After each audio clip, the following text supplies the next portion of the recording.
Hello，大家好。咁我做調查嘅工作啦，已經超過咗20年嘅啦。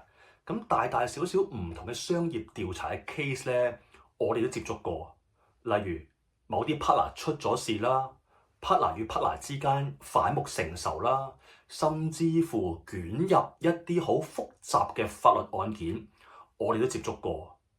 咁我宏觀翻睇翻呢啲 case 咧，個源頭咧好多時得一個啫，就係揀錯合作伙伴。喂，究竟坐喺你對面嗰個 partner 係會拉埋你落水啊，定係會一齊再創高峰呢？各位朋友，如果你正想創業，又或者你而家經營嘅業務係有 partner 一齊去做嘅呢，留意以下呢5點，希望幫到大家。好啦，第一點就係要留意下呢一位 partner 係唔係有一種鋌而走險啦，同埋瞞天過海嘅性格。好多時出事嘅人咧，其實佢都係一種僥倖嘅心理嘅。喂，唔俾人知咪冇事咯。所以有呢一種性格嘅人咧，有2句口頭禪嘅。喂，大家留意下呢位 partner 有冇成日講嘅咧？第一句就係：喂，呢單嘢，喂，唔好流出去喎，唔好話俾人知喎。第二個係咩啊？冇事嘅，都冇人知。咁同埋好多時有呢一種性格嘅人咧，佢哋同一時間會行一啲灰色地帶，同埋會視法律如無物。佢哋好大機會咧會牽連埋拖你落水啊！所以大家留意下你哋嘅合作伙伴，佢係唔係一個鋌而走險、瞞天過海嘅人？如果係嘅話咧，大家要非常小心、謹慎。好啦，第二點啦，就係要留意下呢一位 partner 係咪缺乏道義啦？即係我哋口語化咩啊？個人都冇義氣嘅。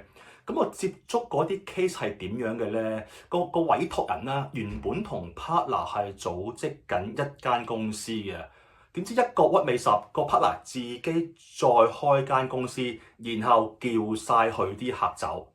咁我哋留意下，要觀察下呢一個 partner 之前有冇曾經做過相類似嘅嘢嘅咧？去到管理團隊時候，佢有冇推卸責任咧？又或者有冇經常揾你做擋箭牌咧？咁就要留意下呢一個人究竟有冇道義。如果冇道義嘅情況之下，好多時一有起事上嚟，佢一走了之㗎啦，甚至乎令你喺另一個危險嘅環境裏邊咯。所以我哋一定要選合作伙伴前，要觀察呢一位合作伙伴究竟佢係唔係有道義嘅。好啦，第3點啦，就係你嘅 partner 係唔係一個唔願意學習、唔願意進步嘅人呢？因為好多時唔願意學習、唔願意進步嘅人咧，佢哋好多時都係停留喺舒適圈。正當呢個世界日新月異嘅科技，喂，大家近排都興嘅咩啊？去 check 乜嗰度整一啲唔同嘅卡通嘅風格嘅圖案，喂，大家玩到好開心係嘛？但係當做嘢嘅時候，佢係唔願意學習嘅新科技啦，唔肯跳出自己嘅專業範疇嘅領域啦，去接受新嘅事物啦。呢啲事就係衍生到 partner 與 partner 之間爭拗嘅起點啦。所以大家要留意下呢位 partner 係唔係唔願意學習、唔願意進步嘅咧？要留意翻呢一樣嘢，避免日後之間大家行嘅路越行越遠，從而引發起大家 partner 與 partner 之間嘅爭拗啦。第4點啦，要留意下個 partner 係唔係一個只係識揾錢啦，而缺乏理念同埋冇夢想嘅人啊。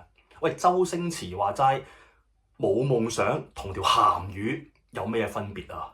好多時我哋做生意嘅時候，如果只係一直去為錢同 partner 合作嘅時候，我哋會往往都係因為為錢而走埋一齊，跟住為錢而各散東西，好多時都係咁樣。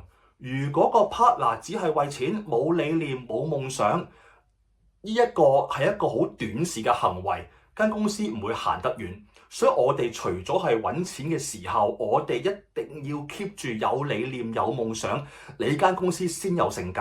所以我哋要留意下呢一個 partner 係咪一個有夢想啦、有理念嘅人，千祈唔好單單只係為錢。記住，合作係一個長期投資。唔係單單做一個 project 完咗就算數。好啦，最後一點啦，亦都係比較重要嘅一點啦。同合作夥伴嘅時間開始嘅時候，有冇簽法律協議？例如有冇安排分紅啦、股權啦、分工啦、退場嘅機制啦，要分幾多錢啊，或者要補幾多錢啊？呢啲情況其實一定要唔好淨係講個信字，嚟呢一個涉及法律嘅問題咧，往往係最複雜嘅。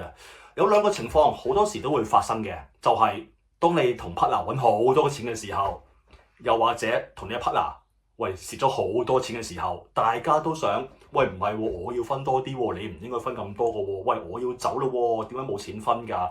所以大家一定要揾個律師，一定要好清楚簽訂好，講一次啦，分紅、分工、股權、退場機制呢四樣嘢之外，仲有大把嘢要去揾律師去傾啦，去簽署啦。所以記住合作前大家好開心嘅，哇！今次咩發達啦，我哋今次，但係冷靜下，記住揾一個律師去簽訂所有文件、所有協議。分享完呢5點之後咧，希望大家可以揾到一個合適嘅 partner。記住咩啊？揾 partner 唔難嘅，好容易嘅啫。但係揾啱 partner 先係有一個學問咯。希望大家可以揾到一個好嘅 partner，一齊為夢想、為目標做一番事業。大家努力，加油！Thank you。